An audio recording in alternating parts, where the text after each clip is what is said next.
Do you find it difficult mentally or the stress of being Travis Tritt's son to try to go to his level? Because obviously he was my era, 90s, and I could probably sing all his songs. But it's do you find that difficult? Or do you think about it? I definitely think about it. I'd be lying if I said I didn't, but What's up, guys? How are y'all doing today? doing fantastic. Thanks for having us. That's awesome. We have Tristan Tritt and Pell Moon Creek Band with us today. I really appreciate y'all showing up because I'm sure y'all got better things to do to come to Ackworth and at 11 o'clock in the morning. Right? Oh, this is cool. Yeah, well, thanks, man. Thanks. We worked hard at it. Got Bailey with me, my superior co-host. Yeah, okay. Yeah? No? You may, we can talk about it later. So give me the origins of the band. How'd you start? How'd y'all find each other? I know that this is always a good story with bands because you just never know where you're going to meet people in life in general. Yeah. So tell me the origin. So this time last year, I was basically just playing open mic gigs by myself, and then last minute I was given the opportunity to play in July in a place in Central Florida, a little place called Leesburg, right by the Villages and all that. About an hour outside of Orlando. So my guitar player Christian Schaefer, I asked him if he would join me, and it was our only paid gig, first one, and it kind of started a domino effect after that. I started booking gigs like crazy, and it started growing and exponentially becoming something that I was starting to make money off of, and it was fantastic. And then if you want to say how we met. It wasn't online. No, not Tinder. Yeah, you swiped left. No, we actually... We should have some romantic music in the background. So it was a magical night at a little bar called Johnny McCracken's. Oh, yeah. I don't know if you've heard of it. I read a fact one time that 8 out of 8 bands meet while drinking. Oh, I'm sure. Yeah. 8 out of 8. 8 out of 8. Why the 8? It's usually out of 10. And it's 10 out of 10 too. I was definitely drinking, yeah. Yeah. So were we. But, yeah. So I don't know. Heard them. I was like, damn, they sound pretty good. And I walked up. I said, y'all need a drummer? Yeah. And he was like, absolutely. So I gave him my card. That was it. Yeah. I was all, I was pretty cool about it. I gave him a card. I was like, here you go, man. You have a card. Yeah, That's good, I have a card, man. That's good. It's changed now, though. Your card's changed, right? My card? It's changed. The card. Oh, yeah. Because actually... Because you auditioned, obviously, and he let you in. Yeah, but, I still try to, get some side action. Ah, I like side action. Side action. Absolutely. Yeah. So what's the first gig y'all played together? Shit. Was it at McCracken's? No, actually, first gig we did was Hiram Station. That's right. Nice. Yeah. Hiram Station, yeah. That's right. That's actually a really cool first gig though. That was fun. That Hiram was a Station. fun, man. Yeah. They got crazy up in there. Yeah. They always have. crazy, Always yeah. will. It was on a Sunday too. Yeah. Yeah, it was a Sunday gig, and I thought no one's gonna come out and do it, and I advertised it as the Hangover Hangout. Yeah. Yeah. They're at Hiram Station right now. Yeah, that's right. Yeah. That's a right fact. Right now. now. Eating salad and ranch. It is Playing darts. 11:29 in the morning. Salad and ranch. Yeah. That place. I'm from Dallas, so I'm I was born and raised there. So that was one of the first bars in Paulding County that really got crazy. Yeah. Yeah. Besides over there, the Crystal Palace. Your dad would know where that is. In Braswell. Crystal Palace. My dad. Is it? That sounds dirty. His dad would know what that was. I promise you. Yeah. Because it goes back a long way, man. I think my dad was in high school and that thing was. It's in the middle of nowhere. Crystal Palace sounds like a strip club. It probably had some stripping going on in there for sure. Wasn't official. Isn't that what it's called? I don't know. The place that you almost signed up in Braswell, I the liquor did sign store. them up. They were Didn't they come back called Crystal What's Palace? that called? What's that place called on Brazel Mountain? No, I know the Hatch. No, it's not the Hatch. It was That's where y'all need to play. No, it's not owned by the same people. Yeah, the same Fennells. The That guy Fennells died, on it. Yeah. by the way. Did he? That guy died. Yeah, I went Bless to his heart, man. I think it might have been called the Palace. Yeah. For sure. I think it might have. It was wild though. Yeah, but Hiram Station was wild back in the day too. So I'm not surprised. They get down, man. They get down with the get down. It's a fun little spot. We're playing there in May, and we're doing a Saturday night. You know, hopefully we pack it out. But yeah, he kind of had the owner was vetting us and was letting us do the Sunday show and see how we did crowd wise, and we did fairly good enough to have us come back. You think Matt Cantrell is good enough to vet people? Yeah.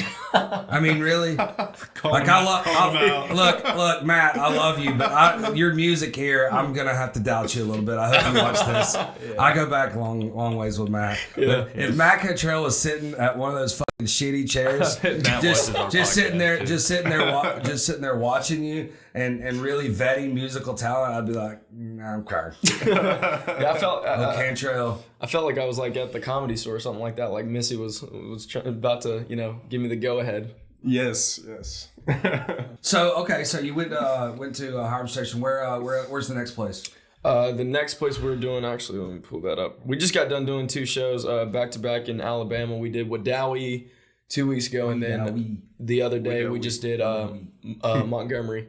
So cool. It was cool. We did what was it? It was like a redneck driving range. Oh yeah, it was redneck Top Golf. Yeah, redneck Top Golf. It was pretty cool. That sounds fun. It was like a trailer, and then it was like someone's giant open backyard. It looked like, and then there was like a little tin overhanging with about 8 to 10 driving slots, right? And then people were just shooting golf, hitting golf balls while we hit, and they had a badass stage that we set up on with a bonfire.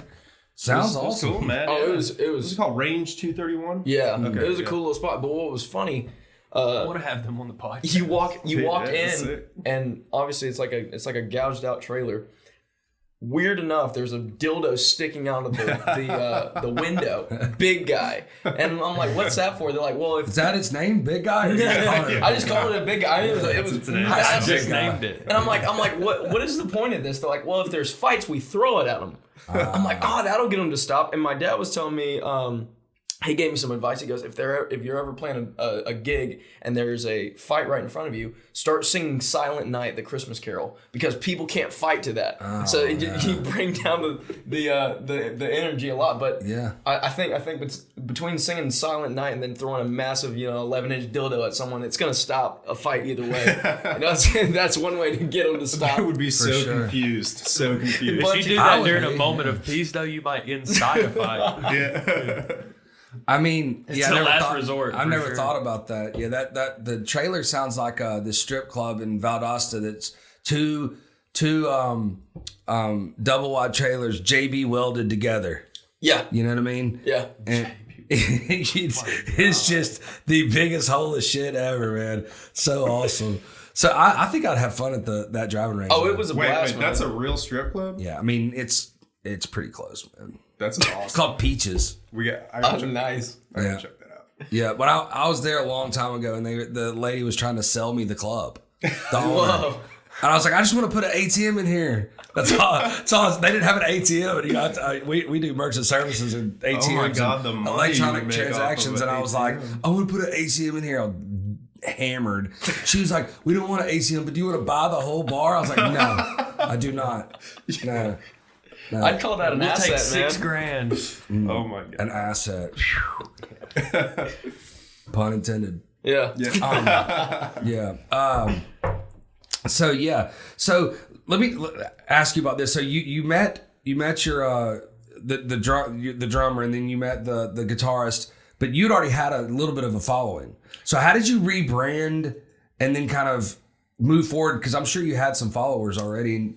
Yeah, when I got it started, like I said, I was just doing open mics and all that stuff. And the only thing I really had, I wouldn't say it was a following, but like word got around that I started doing music. And obviously my dad being who he is, word started traveling fast. Travis's son is starting to play, and it was picking up a lot faster than I expected. And then once I got a full band in, got Corey, got Christian, now I've got Dustin Williams, who's the bass player now. Slowly but surely was growing the band. Now the following, it was a lot more legitimate because I had a band to back it up. But rebranding wise, because did you come up with the name before The I folks, came up did with- y'all come up with it together? And I how did came- y'all come up with the name? I came up with the name kind of out of nowhere. One day, me and Christian, when we were doing shows together, I came up with the first name. It was terrible. Shine Wagon. I don't know where that came. It was awful. And then out of nowhere, I texted my guitar player and I said, "What about Black Moon Creek?" He's like, "Change Black." And I was like, "Okay, how about Pale Moon Creek?" He's like, "Way better." So as soon as I got it, I bought all the rights and the copyright and everything, and made sure that's. Got the .com. Yeah, got the .com. Made sure no one else had it. PMC. Yeah, PMC, man, and it was great after that. And then I used. Everyone was telling me at first, they're like, I was just going by Pale Moon Creek, and they're like, "Hey, jackass, like, why don't you, you got a name, why would you not use it?" And I was like, okay. And enough people said it. Enough people in the music industry who were established enough, where I was like, okay, these people are a lot smarter than me, a lot more successful. I'll take their advice. So I changed it to Tristan Tritt and Pale Moon Creek. Did you have to take that to the band? I'm sure that's an easy conversation. It's like, look, these people said we're going to make way more money if we tell them my name before. Yeah. Oh, I did. Like, I was like, absolutely. I was like, you're booking a gig, and Put it on there twice twice. there easily. Look, the Tristan more, Tritt, the Tristan more, the Tritt, more money the Luke. band makes, the more money the members Exactly. make, right? Exactly. Yeah. So it's like Well, hopefully. when Tiger Woods isn't playing golf, they make like half. All the golfers make half. Yeah. So, but when he's in the tournament, they sell like 10 times the amount of tickets. The advertising up, so like, I want Tiger Woods to be playing. I mean, Hell yeah. a lot more money. Yeah. than he was. What's it? Rising tides raise all ships. Yeah. Oh yeah, for sure. So so you came up with a name, and then y'all started hitting it. Yeah, just started. At the time I told the guitar player that I was just gonna drill and call every local place that would let me play. And like I said, I've never done this without the pandemic. We started this last year, so I don't know what normal, quote unquote, is. This is your normal. This is my normal. So it's been good because I figured out how to route around the pandemic a lot. But the reason when I got started, what made me do it was I was hearing people as soon as the entire world shut down, everyone was coming up going, "Man, I miss shows, I miss live shows." And being involved in that music industry, I've worked in it since I was 18 years old. I felt like there was a vacuum of people couldn't go out and go see shows anymore. And obviously that's such a huge thing of getting people together. The camaraderie, the drinking, and the memories. It's such a big thing. So I had an opening where I could actually go and start playing for people and kind of fill that void just a little bit, So it really came from there. The tragedy or the misfortune of the pandemic gave us opportunity. Sure. So I used it to my advantage. I think that there was I have a rep here that she told me she'd never been to a concert, and I was Wow. wow. So I was like, oh my God. I was like, the first show that's there, I'm taking you, and I'll take everybody to a concert just to be your first concert. I love doing first with my reps. Like I'm like, oh, I'm gonna take you first. I'm gonna do it first, right? But I've never been to Hawaii, so I'm going this year. You can come with me. Yeah, you can come with me. So I really would like to go to Europe. I've never owned an airplane. I've never driven a Lamborghini. I mean, sometimes those the answer to that question is sell more fucking deals. You know what I mean? and then you're good, right? Call it an incentive. That's right. I'm gonna push you into doing it yourself. How about that? I've never been to Hawaii. Take your fucking self. No, but there's something about like somebody goes, Maybe there's a reason you've never been the to music Hawaii. on the phone is just so much clearer. They sing better on the phone. I'm like, but no, when you're standing on the grass in the lawn, and the smell and the people around you and the conversations that are going on, and then during the breaks, what happens, and then they come on and there's electric. It's just electric live shows. There's just something about it. Of course, it's better on the phone, music wise, but it's not better. What was y'all's first concert? You know what I mean? Like, it's just not better than being there, seeing you, it coming out of your mouth, and I'm hearing it live. Yeah. Oh yeah. It's just so much better. Yeah. Now, one thing that Corey has been excellent for, he's really kind of helped us restructure and bring in a new element of the live show, because that's the thing. Instead of acting like a bar band, I like to dream big. I like to have high aspirations because you're more than likely to fall short of them. But if you set them up high enough, aim small, miss small. Exactly. He was able to break it down and kind of guide us in a way and be like, okay, let's do these songs. Let's keep this.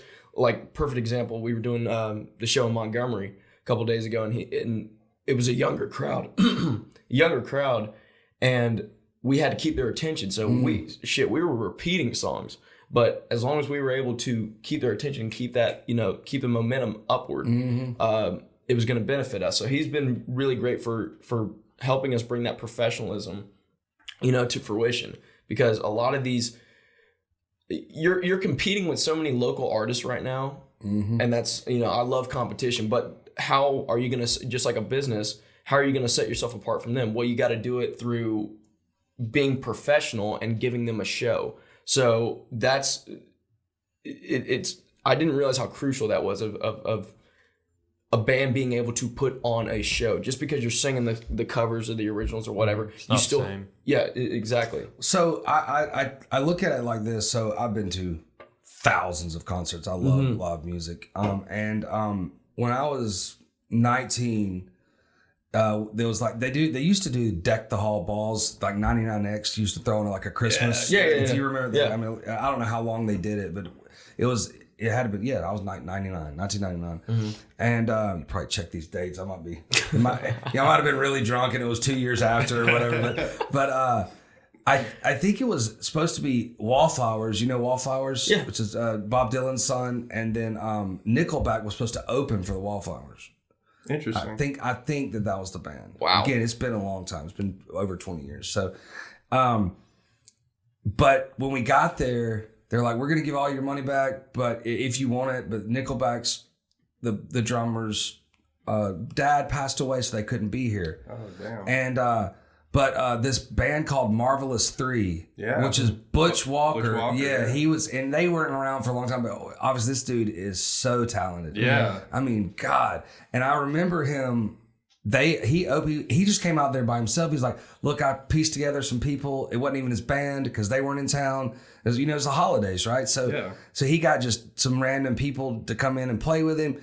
And he was doing covers. He did a couple of his songs, but I remember him doing, Bohemian Rhapsody, and he got into it was incredible, man. It was incredible. He got into to the seats, the second seat, and was standing on the seats playing it and singing it. Yeah. And it was just so entertaining. It was so good. And I don't even think you try that song unless you know you're about to It's such a bold move to unless you know you're about to fuck it up. It's like, I always say this, Freebird. it's like Freddie Mercury, or Muhammad Ali. You can't redo Muhammad Ali. It's that guy was larger than life. Yeah. Like, I'm sure, like, Will Smith, when he was like, you want to play him? He was like, ooh, I don't know. I mean, that's a hard dude to replicate, right? Absolutely. Same thing with Freddie. He's just a hard dude to replicate. But he did it, and it was so awesome.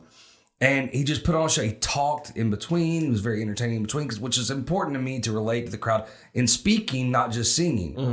And I swear, he gets off the stage, and Wallflowers comes up there, and it was the worst show I've ever seen. Really? Oh, So bad. He didn't talk. He went from song to song, and it was just so bad. And I don't know. I've seen the Wallflowers at Midtown, a couple other times, and it wasn't as bad. Maybe he was off that night.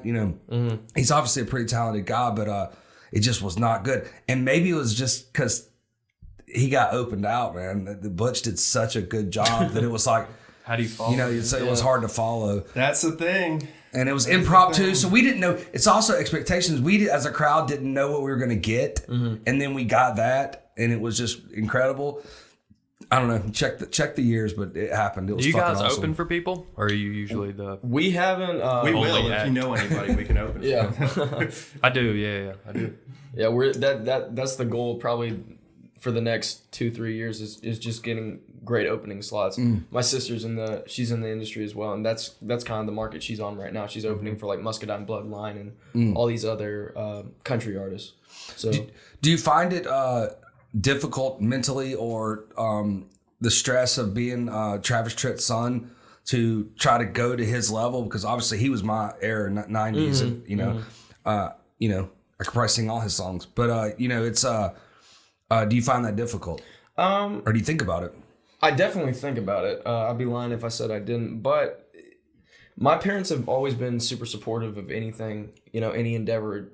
They never bullshitted us. My dad's very he's very open about his opinions, and he doesn't bullshit you whatsoever. So if you're capable of doing something, he's gonna let you know, you know, pretty well.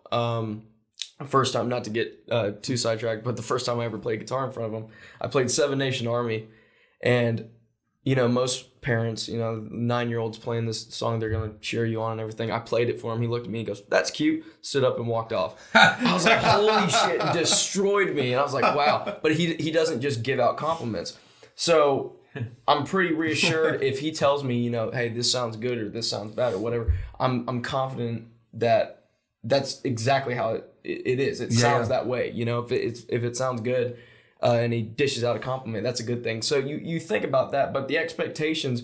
He has his own sound. I have my own sound. Sure. And a lot of my influences, we were talking earlier. Yeah. Alice in Chains, you know, Blind Melon, Sublime. All it comes from a lot of different places. Same as his does. His comes from Waylon Jennings, Roy Acuff, Johnny Cash, all those guys. So I try not to look at us as me being a kind of a version of him. It's comparing apples to oranges. Exactly. So, Well, no, and we listened to a few of your covers on YouTube, and it was awesome. It sounded nothing like your father, but it's about the grind. Nothing that's given to you is worth a shit, really. Absolutely.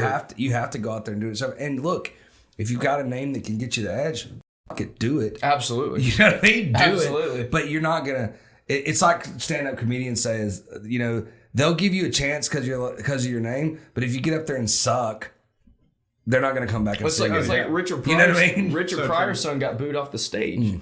You know, your dad is one of the greatest comedians that ever lived, but that only lasted for about 15 seconds. It's not long. It's not long. It's not long. You get in, but you can get thrown out just as quick. That's It's right. the same as the expectations of your opener, though. If Exactly. your opener comes out there and has nothing to lose and plays their ass off and leaves it all on the stage, and then you go up there and you're like one of 72 of your next dates, and this is like the smallest bar you play, you're not going to bring the energy required. Sometimes you might know this better than me, but like, you know, sometimes bigger acts, they won't let the opening act, you know, have, you know, as good a sound as them, stuff like that, you know, because they don't want to get blown out. Have you seen that documentary about Kansas when they were playing actually, but they were opening for Aerosmith at the time? You know, Kansas dudes are big. Yeah. Those aren't Some big boys. Yeah. And they were in Kansas. They were in I don't know, one of the cities in Kansas, and there's like 4 cities in Kansas, I think. Yeah. But one of them. But they were in their home thing, and they were like encore, and but Steven Tyler was going out and ripping out wires. You seen this one? Right? He was ripping out wires because he was known to do that. Yeah. But they had set up, because they knew he was going to do A whole wall They of set up a speakers. whole wall of speakers of fake shit. Oh so my he God. started pulling it out. Yeah.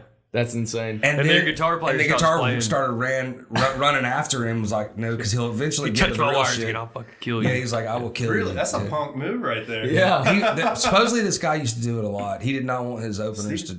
But it's so crazy because I could see him being a Aerosmith's whiny one of my bitch, favorite. They're one of my favorite bands though, and like his voice is obviously iconic, and it's like it's to like feel threatened by an opening act is kind of like it's kind of punk. And you're you know? Steven Tyler. Yeah, if you're Yeah. Steven Tyler, you feel threatened. Maybe they were that good. Well, I mean, they were with their They're people at too. home. Though. Yeah, they were at yeah, home yeah. stadium. You know what I mean? I mean, they wouldn't have been the same reaction in Knoxville, Tennessee. Yeah, exactly. But they were in their home they're where their friends were there. You know, people that watched them. You know, Aerosmith has a name for Steven Tyler specifically has a name. That's why their band quit touring the way they did. He's going up there and changing lyrics and shit, and acting crazy on the stage. Really? Yeah. I've heard some. His band hated him at the end of their last world tour that Aerosmith did. That was like the Black Perry Crowes. thought about going to beat him up a lot. Did you know? I'll tell you something you don't know. We did tell you something I don't know on Monday, which is just a fact you wouldn't know. It helps for conversations like this, really sales situations. Aerosmith made more money off of they made a bunch of money touring, but just off of album sales, they made more money off of the Guitar Hero Aerosmith than they did of all their albums. I believe No that. kidding. I totally believe that. Yeah. No kidding. That's a cool fact. Guitar Hero Aerosmith was a check for them. They were the first branded. I mean, it's tech, man. Beats by Dre. They probably made Get Out of $100 Here million. made him way more money than he ever thought about making in rapping. Speaking Those of Guitar headphones. Hero, though, I don't think I'd be here without Guitar Hero. I mean, that's literally what's got it started for me. I'll never forget. I got So you weren't influenced from your dad? not as much, man. Surprisingly, the funny. first thing that awesome. really got me going for music was I played War Pigs on Guitar Hero 2. Yes, sir. And I was like, I don't know what this is, but I want every fucking bit of this. Like, I love this. I love this.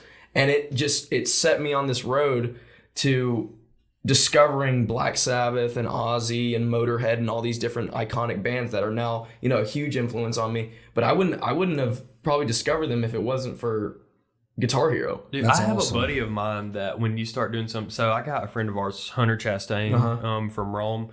So he's got some of his own original music. It's pretty good. I'll show it to you after. But he paid a guy off of Fiverr or one of those websites where you can kind of solicit those technology services to take some of his original music and make Guitar Hero songs to him. So That's got to be your first video. He has a whole playing album. Guitar Hero. His whole album is playing his own music on Guitar Hero. That is so awesome. Yeah, I his like music videos are playing his own stuff on Guitar Hero, and so it's really cool. I love that, man. Yeah, it's cool. I love that. You were about to say something about the Crows. You guys were talking about Steven Tyler. I just read Steve Gorman, the drummer for the Black Crowes book. Love the Black Crowes. And they were talking about how when they were opening for Aerosmith, I guess they just got sober. Aerosmith did. So you couldn't even walk in to the arena with a beer in your hand. You had to be discreet because Joe Perry and Steven were now cold turkey. And they were talking about just of how much of a pain in the ass it was the first tour. They originally did it 15 years later, and it was, a lot better. But surprisingly, back to back, they did Aerosmith, and then after that, they toured with Robert Plant, and they said Robert Plant was the nicest dude you could ever imagine.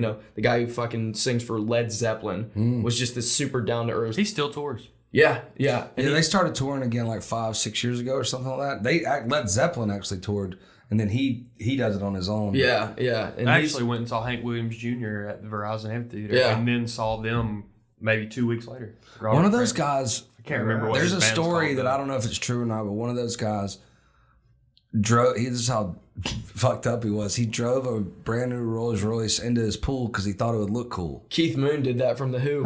Yeah, that's right. Yeah. What the fuck? Speaking of Hank Jr., though, That's not a good decision, man. I mean, I got a funny story memorable. It's relative. about Hank Jr. One time, we were in Montana at his place, and me, my dad, and Hank were all about to go to a restaurant, and the whole family's waiting over there, and we're driving down the road, and all of a sudden, my dad just screams at the top of his lungs, it's like, pull over. There's a badger on the side of the road. So Hank slams on it, hands my dad a 12-gauge shotgun, and walks out, and they shoot the badger just on the way to dinner. Just a couple of rednecks, man. it's in their basement. It's stuff. Yeah. Oh, did they? Yeah, it's in their basement. Yeah. I want to fuck with a badger. Montana. It looks, Y'all seen that video? It looks so The badger? ferocious too. It's just like Honey badger? Nobody fucks with a honey badger. Honey badgers don't give a shit. That's awesome. That's awesome. Montana's dope. You can So- do shit like that in Montana. You can not do that in Atlanta. Oh, hell no. Not Hell Atlanta, no. but you can still do it in Paulding County and Rockmart. Yeah, oh, for sure. definitely. There's definitely some shooting from the road going on in That Rockmart. 278 between Dallas and Cedartown. You can do whatever you want. Yeah, come on, man. You go 75 miles an hour out there. Dude, they get down in Rockmart, man. That place cracks me up. There's some characters out there. Oh, yeah. Yes, sir. Yeah, it's us. Yeah. Polk County don't mess around. No, it's a throwback. It's old school. And there's something to be said about people not being in a crazy hurry all the time now because I think that's everybody's just in a hurry. I am. I know, these don't help. These phones don't help. But and if you're a lifelong entrepreneur like I am, you're constantly grinding and working, and when you get it, you don't want to lose it. Yeah. Absolutely. So you just keep on going, and that's I say that's the death of a lot of business owners and entrepreneurs. They get there and then they stop, and then something like the pandemic happens, and bye. Yeah. And it's you can't stop, man. You gotta keep grind, man. The one thing this pandemic has really taught me though is hunger and work ethic. I because ever since I moved back, I was living out in Arizona, went to sound engineering school, and then I interned in Newport Beach, California for the Dirty Heads and Sublime with this guy named Cheese. And Cheese is the manager for them, and now he's my dad's manager and my sister's. But is Rome still singing with the Yeah. And that's Rome's father-in-law. Yeah, okay. So I got really close with Sublime and the Dirty Heads and all those guys, and they're my boys. They're awesome dudes. But when I came back to Georgia, and obviously the world shut down, I had to decide for myself, okay, how am I going to make money, and how am I going to hustle, and how am I going to grind? And you're responsible for, no one tells me what to do. I wake up every single day and I have to decide, okay, I know there's stuff that needs to get done. I either have to arrange for practices or I have to start calling people. I'm responsible for making sure these guys get paid, and it teaches you how to grind every single day because you're responsible for your bottom line, No one else is. No one's going to tell you to keep going. If I fail, if this goes belly up, it's in my name. So I have to make sure that I'm taking care of them and providing work for all of us and boosting the name and growing as a business. Because I look at this no different than I would if I had a brick and mortar store. It's all about exponential growth. And sometimes I can get ahead of myself and think of things too far in the future and, hesitation through analyzation kind of a deal. But it's nonetheless, I'm looking at this as a business, just because I'm playing music doesn't make it any different than if this was any other type of startup or, business for anyone. Sure. So I'm trying to grow it just like anything else. You have to. But there's a fine line there where you still got to have a lot of fucking fun. Oh, you know what I mean? Like Absolutely. It is a business, and when you get off the stage, that's what it is a business. Yeah. You got to know that. And, that's what I was telling one of we had a young rapper here last Thursday, and I was like, you're the CEO of your business, dude. Absolutely. And he didn't have a band. It was just him. I was like, and you got to treat it like that. And if you find yourself at 2:00 in the afternoon playing video games, you ain't treating it like a business, exactly. man. Absolutely. You got to be on the computer, doing social media, learning, getting your name out there, doing whatever you can to grind and do it, because CEOs don't play video games at 2 p.m. No. And there's always something to be done. God. Always. I'll send these guys text messages at like 2 a.m. And I don't expect them to, but I don't want to forget about it. I'm like, oh, I got a good idea. And I'll just send them text messages. You hear that, Tristan? I do have a good idea. Yeah. I always have a good idea. My dad doesn't get it out. That idea sucks. We should get that in the office somewhere in big quotations. I have a good idea. I got a good idea. That's everybody awesome. in this fucking office has a good idea. That's what Tristan the other day was like. I go, man, dude, I just came up with a good idea, and he goes, oh, here's another 12 hours for you to work on, Tristan. Here's another full-time job for Tristan. Every time I say a good idea, he's like, oh, fuck. I got a lot more work to do. Here we go. I definitely understand that, because I get crazy ideas, in the middle of the night, something like that, and you either write it down or you text someone or something, just crazy outlandish ideas. But it's, I never discourage anyone from thinking outside the box. Hell, that's how you establish yourself is by, doing shit in a different way. That's when you get your best ideas. Exactly. Actually, is at night. I think they say that when you're at that pinnacle of like tiredness, when you're just like getting ready to cross over to sleep, but you're still awake, your mind just kind of goes into its most creative point. So I think everybody's mind's a little bit different. Like I do get some ideas there, but mine's 3 beers. Yeah, exactly. So it's 3 beers, I swear to God.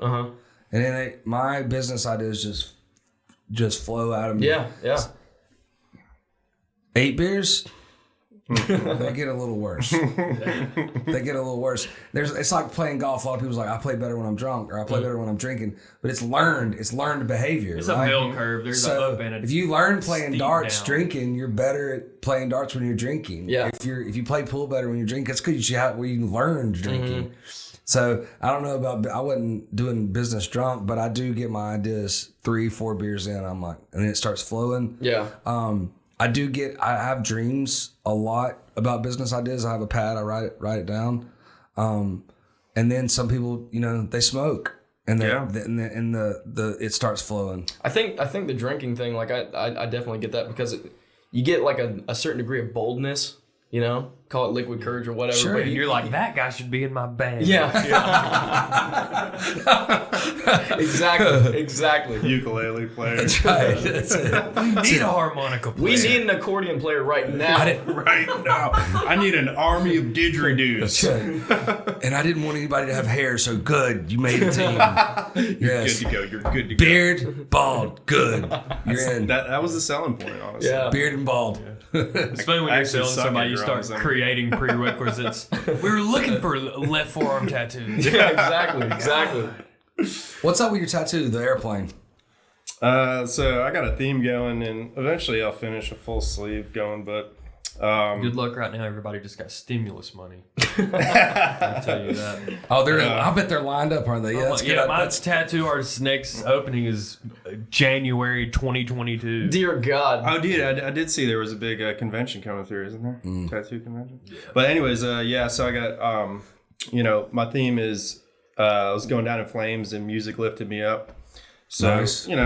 Growing up and stuff like that, I feel like music was kind of the one thing that helped steer me clear of going too far down the wrong path. It helped, ironically, a lot of people are like, music obviously has its demons that it brings about, but definitely kept me like, trying to keep my shit together so that I could progress and get better and better, and like, I'm the old dude in the group, compared to these guys, Christian and him. So like, I've definitely bring some experience to the table in my music endeavors throughout the years.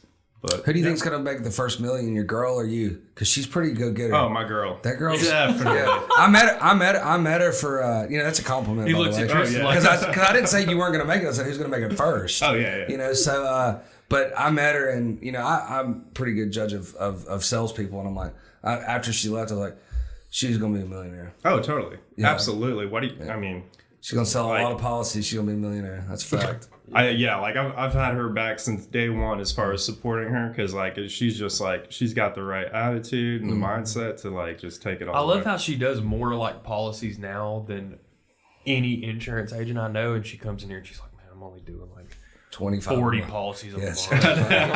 So I'm like, oh my God. That's awesome. There's a bunch of insurance agents that like rip your leg off to do 40 policies in a month. That's it. They would do 40 policies one month and immediately go buy a new house. That's a fact too. Yeah. That's a fact too. I was watching Boiler Room the other day when Timber. right at the end when he's about to spill the beans on the whole operation, and dude buys a new house and he walks into his house and he's like, oh my God, this guy just bought this house. Yeah. Giovanni Ribisi Yeah. is his name. He's awesome. Yeah. It's great. Awesome, actor. man. Yeah. What about your tattoo? Show it to me. This one. The dragon. No, the these are snake. two snakes. the They're dragon. southern snakes. They're copperhead and moccasin, just kind of a southern heritage kind of thing. It's the only two poisonous snakes in Georgia. Exactly. That's it. Exactly. So it's a little remembering. Like I said, I was living out west, so this was kind of a reminder of home. You should get a king snake on this side going after the eagle. That'd be sick. Yeah. That is what King That's what they do. Yeah. That's why you don't kill king snakes in No, Georgia. And it's kind of like a yin and a yang, like yeah. a good and a evil. Yeah. And when you get famous, when you get that tattoo, I'm like, I gave him that fucking idea. Yeah, he's like, that was my idea. Yeah, you got a photo cred Jay Worthy on our Instagram. Yes, sir. I don't care. I'll have this forever. This interview will be here forever. So. Chris, our other owner, the other day told me. So I went to we have friends at Rugby ATL that just started the professional rugby team here, which they're awesome people. Yeah. So we went there on Saturday and they're like unveiling their mascot, which is going to be the Rattler, which is what Life University is where they play. Mm-hmm. So kind of in some Is homage Life to University them. called the Rattler? Yeah, their den is called the Snake Pit, where their lacrosse plays. I thought Life was the Eagles. I don't know. I think they're the Snake Pit. I know is their thing, but Okay. they were kicking rugby. It's kind of a weird. It's and they were kind in of the a stands weird. going. It was weird. So I told Chris that the other day. We were laughing about it. He was like, "They should like get a bunch of snakes and like release them while everybody's there." And I was like, "What are you talking about?" Don't tell anybody. Yeah, Samuel L. Jackson. I think that's a weird mascot for like a medical. I was thinking that too. I was like, what I that's mean? kind of badass. It's like they like overcompensate. I don't I would really be know like what it koala is. bears or Yeah. something. They're like, It's we're a- live. It's a bear, but with they're a sweet. rattlesnake. Yeah. You know what I mean? Rattlers. It's still a bear. Koala bears. I think I know one of the players on the rugby team. This guy, Harley Davidson. Yeah, He yeah. got fucked up on Saturday. His name really is Harley I Davidson. truly, Yeah. there is no other word to say other than this guy got fucked up on Saturday. Damn. I mean, Tristan was there. Dude, this guy got absolutely, they stretchered him off the field. I felt so bad. No. Oh, yeah. I mean, just by his own. So you know this guy? See, I know him from. He used to be a bouncer at Buckhead Saloon. And I'm telling you, he Okay. bounced people easy. Yeah, but this now guy's he's gonna fucking- have a tough job getting at Chuck E. Cheese's. No, he thumbs up on the way out. I think he's going to be okay, but he's definitely I hate to hear that, man. concussed. Oh yeah. It's a tough sport, man. Sure. I love Especially seeing when you that. don't know the rules and you're Oh, yeah. watching. from After the that, you're like, sideline. "What's your favorite color?" He's like, "Sandwich." Not good. He was fucked up. My Felt Got bad. hit in the head. I had don't no know, idea really. about rugby until a couple of years ago, and I'm like, this is a tough ass sport. Yeah. I mean, it's like football on steroids because there's no pads or anything. They're hiking each other up on their shoulders and shit. Like it's When they throw insane. the ball in, there's two people under one guy, and they pick him up by his hips and his This sounds like a dirty movie. and they throw this guy through the air like 14 feet in the air, and he catches it. And they're all they come big back down dudes. to start. Yeah, it's Every single one of crazy. them. yeah, they're like 6'3". Like it's crazy, crazy. It deserves more most respect. most of the ones, most of the guys that are in Europe, the really competitive rugby, the world rugby or whatever, they're actually shorter. Yeah, They were average of a cool 6 feet, and their fucking legs. Yeah, they're like. see, I'd love to play Tree that, but trunks. unfortunately, I'm built like a horse jockey. So you gotta do it. Pick up a guitar, man. Exactly. Pick up a guitar. I look a lot Those taller gonna on stage. fold me in half. Golly, dude. I was forgot- watching like I this forgot the to whole ask you about time. that. So what's next, man? What are we doing? How can we help you? Next is just going in the studio and start recording, get some originals down. Hopefully, have some content by the end of the year ready to go. Find some bars for y'all to play at. Yeah, we're doing Hangar 92 next week in Douglasville, so that's gonna start it off. And What day? I believe that's Saturday. Oh, cool. Yeah, Hangar Night. Where's Hangar 92? it's right. Used to be where Gibson's was. It's I don't know what that is, but yeah. it's been like 10 different places. Gibson's is the higher station of Douglasville, but I don't think it's open anymore. It's like Too many people got murdered. You know, it was Sounds called about like right. Bones and all that stuff beforehand. It's been like 10 different spots, but Hangar 92 is the newest version of what they are, and it's a great place to play. It's like right off Fairburn. Yeah. Sounds like a Exit. solid Seattle grunge band. I'd say we as would well. get you a hold of Jake, but that's just probably not y'all's. That's just a small stage, right? Where's it at? It's a brand new. It's a Bucking Goat brewery. Yeah. And it's right here on Seven Hills. And, You could do it with you and your. Do you play a full kit always, or do you got like a box or I don't know what the word is I'm looking for. Oh, like your cajon. Yeah. Usually we just do full kit, but like you know, You got that acoustic kit though. It's like a smaller, more that little, yeah. You know, I got a little, compact. I got a little jazz sized kit, a little small guy. I need to take you over As there. As long as you're Squeeze not there. fucking Squeeze playing the the corner. Tom Sawyer and need 36 drums, you, No, you it's should have room. Play there. I need to take you to That'd be right incredible, where you get by the way. off the MARTA at the old Georgia Dome. There's a guy with a couple buckets that's fucking badass. I know exactly who Hell you're talking yeah. about. He plays after So Music good, Midtown. yes. Yeah. It's so weird how good he is. Yeah. He's insane. been there for years too. And we always give him money. Yeah, I just got back from New Orleans not too long ago, and like the amount of like talent you just see down Bourbon Street, just whether the bang. Well, that's a music alley right there. I mean, there's just jazz and it's crazy. It's a different type of music. Don't wear flip flops. So that was my first mistake. Oh yeah. My first mistake in New Orleans is I wore flip flops. The next day I got up, I was probably Had a heroin 22, needle 23. in your toe. But they were so black. It took me a week to clean them off. Call that Jiffy Store feet. Oh my God. It's not Walmart feet, I'll tell you that. No. Yeah, I know your feet stunk for a fucking week after that. I went and got a pedicure. That lady was like, "Get out of here!" You know what I mean?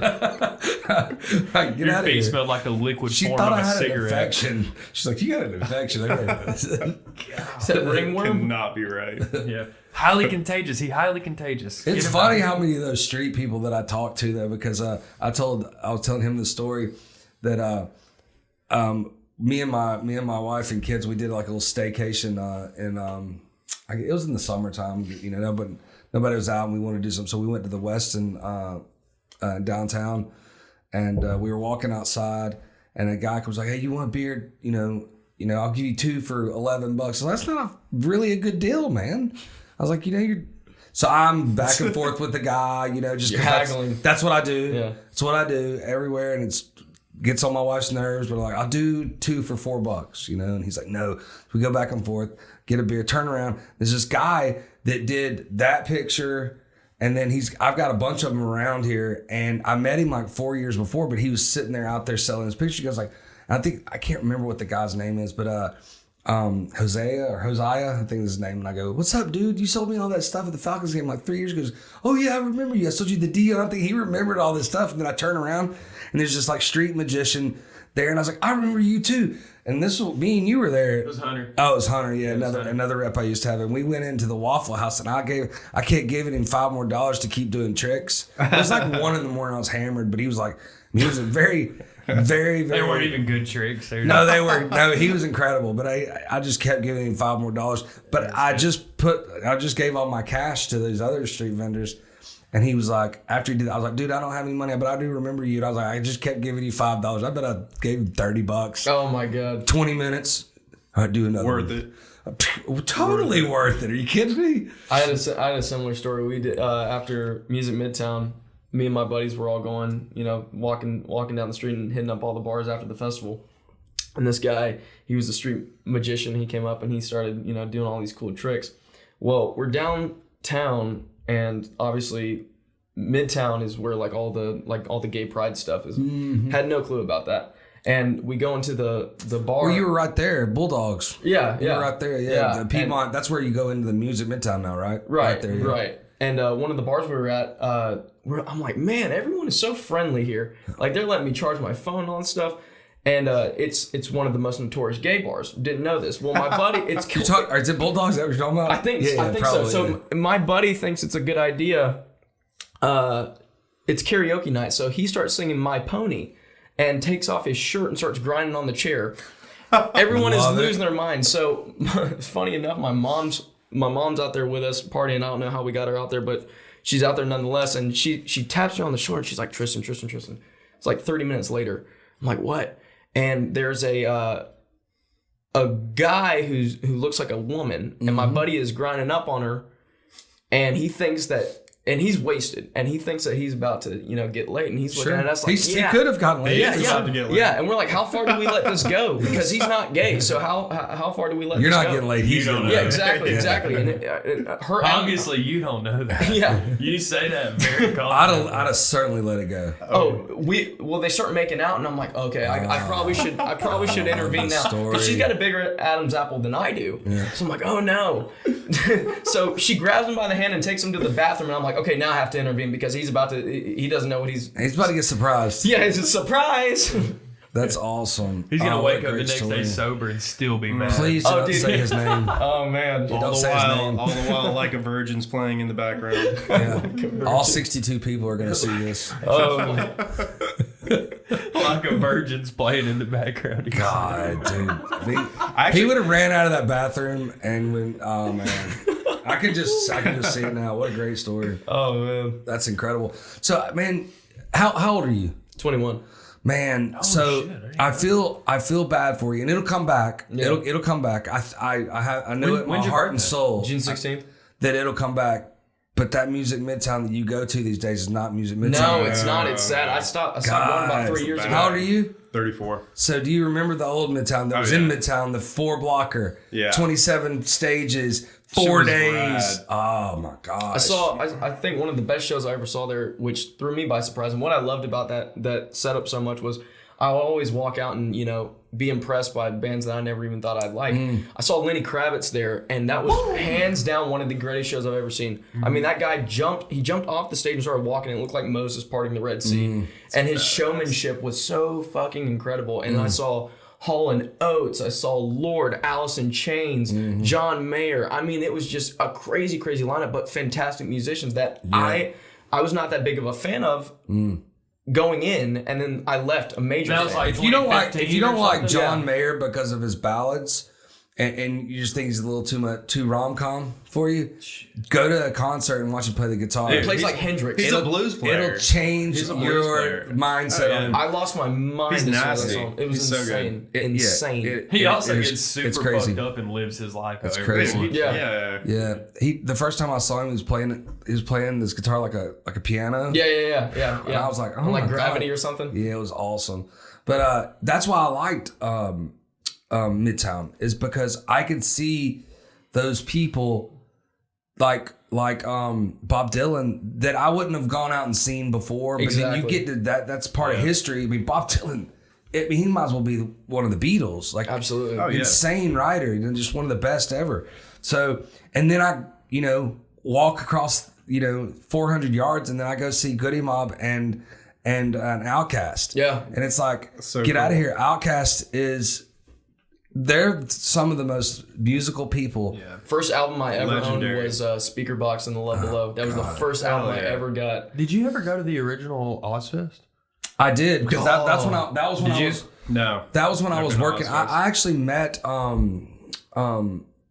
what's her face? I went for the last day one What's time when Ozzy's everything had kind of... Sharon? Sharon. I met her when I was on Winston Cup. Camel did the whole thing for Lakewood at the time, and so I saw, I don't know, it had to have been 30 concerts that summer, 2001 and 2002. So they had this Casbah Lounge or whatever, and I got to walk in the back and just come in and watch the shows. And Sharon Osbourne was in there smoking a hookah at the Camel Casbah Lounge, and I sat down and talked to her for 5 minutes. Then I went and watched. Ozzy's And that was like my hero. And that was the is my Ozfest. guy. And that's her baby. Like, she owns more of that. Yeah. Than, like, that's her thing. She Yeah. did all that. Oh, okay. So her dad. She's dad, the business person. Not Yeah, him. her dad was. They called him the Bulldog, but his name's Don Arden, and he was in charge of the one of the biggest record labels in England. And his protege was Peter Grant. Peter Grant was the manager for Led Zeppelin. So she comes from a dynasty of just absolute tycoons. You could do like there's rad. a documentary I think out there about her, but it's like she was the promoter, she was the manager, she was the negotiator. She didn't take shit. And if Yeah. it wasn't for her, Ozzy wouldn't be Ozzy. No. Yeah. Or Black Sabbath wouldn't be Black Sabbath. He's one of the rare stories, because I mean, Mick Jagger left the Stones and tried to do the solo career, and it just didn't work. But Ozzy became bigger than Sabbath as soon as he left. Because the of band. her, though. Because of her. Because she left with him. Yeah, exactly. And if it wasn't for her, it would have never been what it is. I mean, Crazy Zach Train Wilde is an even cooler example of that, because Zach Wilde left Black Sabbath and fucked the game up with everything. Oh, yeah, His yeah. shit. He is one of the Black most Label impressive. Society. Black Label Society, and then whatever was after that. They did what is it called after that? Look it up for me, Tristan. I keep wanting to say Damage Plan. Must be that really was good. Dimebag Darrell's He last did, he did thing. one called Zach Sabbath too, I think, which Dude, was like his shit was like the ridiculous. play on words, yeah. Dude, his shit is ridiculous. He's Oh, just dude. got such a signature sound that like And not that a pinch singer. harmonic. It's, Yeah, it's and so not cool. a singer. The pinch harmonic. Those squills, those Yeah. 7/12 fret squills, that shit is crazy. oh yeah. Dude, he's so talented. He's one of the best. My dad's old bus driver actually used to drive him full time and would tell me all these stories of Zach, because he's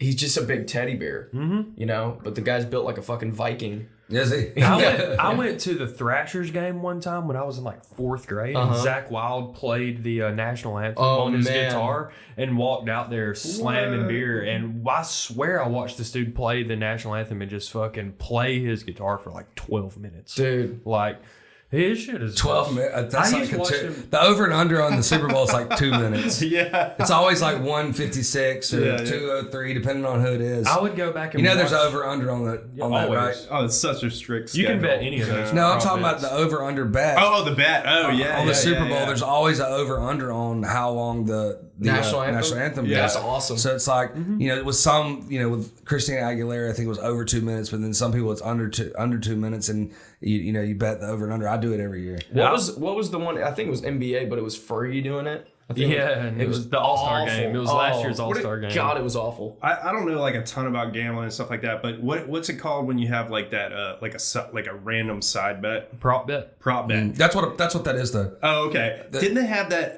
for the last Super Bowl? Some guy like basically got some dude to run naked on the streak. Yeah. And he made that the prop bet. But he that just was made out. That wasn't last year. That was this year, right? That was this year. That was this year.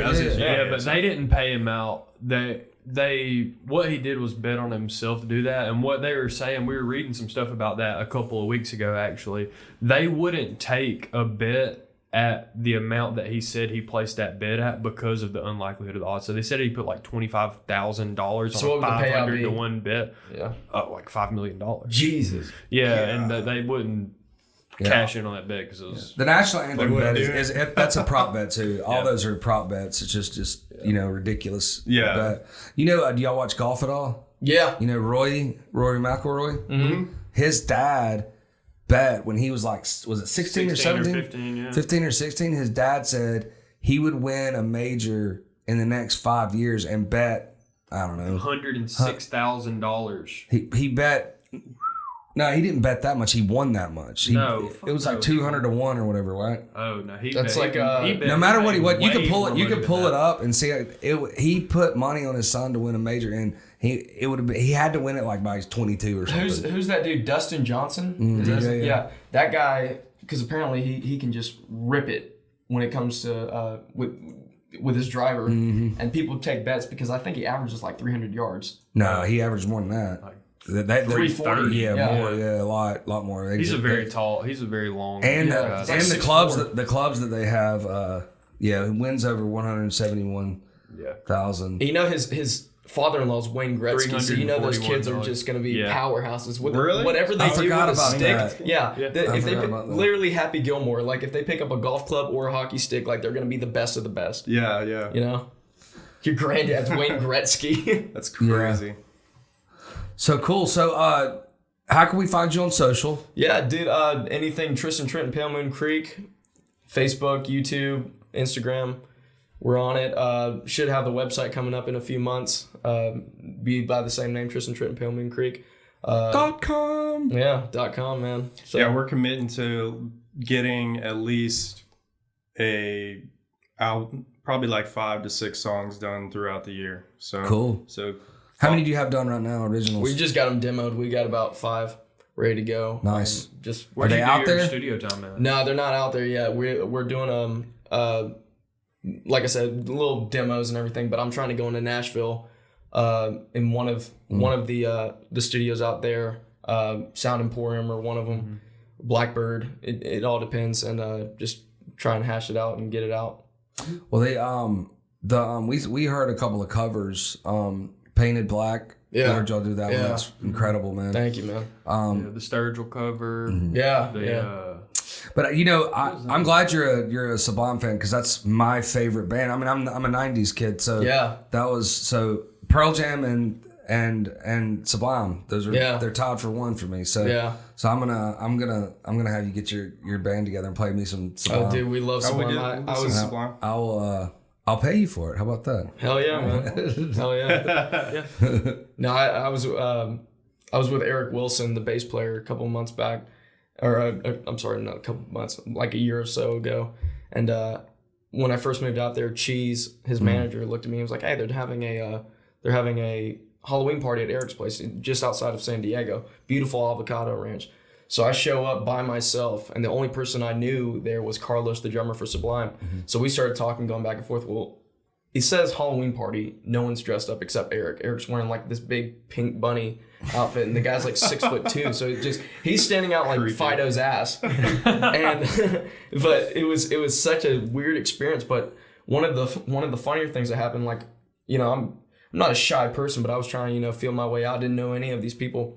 This one guy comes up, and he's got like a thick New Jersey accent. He's like, hey, I hear your voice. You from the South? I said, yeah, I'm from Georgia. He goes, I've got some moonshine. You want to try some moonshine? I was like, yeah, man. Making friends, so we go outside, and him and a couple other people. It's always a good way to I like how he diagnoses your liver by fucking your accent. Yeah. This guy can handle it. So this guy's been to West Virginia. They start passing around moonshine, and then someone goes, real? Oh, it's real. Okay. And they go, slap the bag. And I'm like, slap the bag? I'm like, you know, that's a box wine thing, you know? When you're drinking box wine, you slap the bag. And I'm like, what bag? You know, we're drinking out of a mason jar. The guy lifts up his shirt. He's got a colonoscopy bag. And they said, slap it. I'm like, I'm good. Thanks, though. That's awesome. That's awesome. I go around to people that will go, you want to try some moonshine? And I'm like, sure, hell yeah. I mean, I worked for RJ Reynolds for 2 years and traveled NASCAR, so that is the first of moonshine. Yeah. And everybody brags on the moonshine, and it is real. Yeah. Light your That's fucking how NASCAR throat got on fire, started. right? So when people, especially out of state, was like, you want some moonshine? I'll taste it. I'm like, yeah, that's not real. Yeah. Like, that's wine cooler, man. Get that out of here.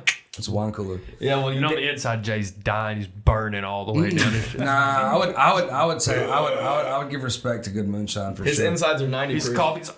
What I think's awesome is those old dudes in the infield at all those races that would be drinking that shit hot. Oh, dude. You know what I mean? Like, I want that shit like freezer cold, but those old dudes just turning up, and it's, you know, it's blazing in the infield. There ain't no trees there, you know, it's blazing, and they got it just sitting there. I'm no aficionado.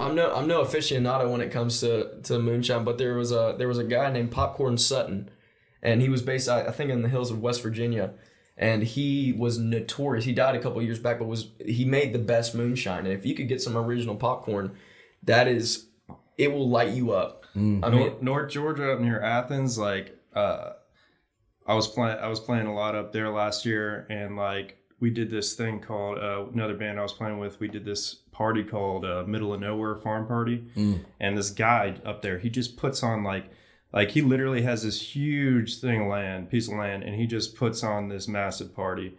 And like people camp out there, you know, they bring their RVs and stuff like that. And he's got this huge barn with a badass It's a lot like stage a set up. NASCAR race. Yeah. So like the moonshine that was going around up there is just ridiculous. It's good stuff. Like, it's dangerous, you know, because like it's smooth and it doesn't burn, and you're instantly fucked up. Like, It's dangerous. It can be dangerous. I for hear sure. you don't get a hangover off of it, but that's bullshit for me.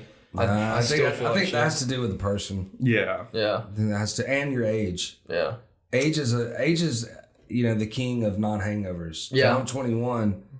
I didn't get hangovers. Man. Yeah. Now I get 2 days. 21 Yeah, 21 was when my 21st birthday, I basically probably had alcohol poisoning. I'm not really sure, but like, I did the Athens crawl. That kicked it in. You know the Athens crawl? That's completely illegal, but they still do it, right? They made it against the law some time ago. And you get a shot for free. Every bar gives you a shot on your 21st birthday. Oh, God. So the Athens crawl is how many bars can you make it to? Because there's like 200 bars or something like that, right? In the 4 It's block like area. 80. Yeah. It's all, I mean, it's insane. Yeah. You can't drink as much as No. So you won't make it off the front No. street. Most people make it 8 or 9 bars, and the reason is because they drink when they're there too, and other people want to buy you drinks. But I just remember like a Top Gun Tom Cruise moment, because I was at the end, and my birthday's in June, so there's not these bars aren't crazy packed. It's not like in November, but there's still people there. It's still a city in itself, right? Yeah. But it's not a lot. And I remember my friend at the time, which went to school there, was, you know, talking to a chick at the end of the bar, and it was this long bar, right? And they had, in Athens, they just have those huge 50-gallon trash cans at the end of the bars. That's all they have. And I took a shot, and I went, Oh, no. and my friend, without like even skipping a beat with this chick he was talking to, kicked his leg against that trash can, and it slid all the way down to me, and I just threw up in it. Oh my It was like, God. and he just kept talking to her. I was like, That's damn, rad, this dude. dude. That's Smooth risky Fonzie business. shit. No, I'm telling you, it's like when you light the cigarette matching fun thing. But he did it with a trash can and me throwing up. That's and awesome. didn't even skip a beat. I was like, the next day I was like, do you know what you did? And he goes, no. I go, you kicked it and it was like perfect. Like it was like a Tom Cruise type fucking bartender thing, and you just didn't even check on see how I was because you're talking to this chick, you know. But I was fine because I threw up and I was like, give me another drink, you know. That's but rad. it was something else. That's awesome, man. Yeah. Look, guys, it was great having you. I can't wait to watch y'all Dude, live. thank y'all for having us. Yeah, man. we're It's gonna been a blast. Yeah, we're It's been gonna cool. be the one doing one of your first interviews, and then you got to give us some backstage passes. Oh, you got it, man. Dude, 100%. You and, got it. I'll bring some moonshine. Hell Hell yeah. yeah. Hell yeah. Well, thank you guys so much. Thanks for so having Thanks, us. guys. Thank you. You guys be kind to each other. Will do. Have a good one.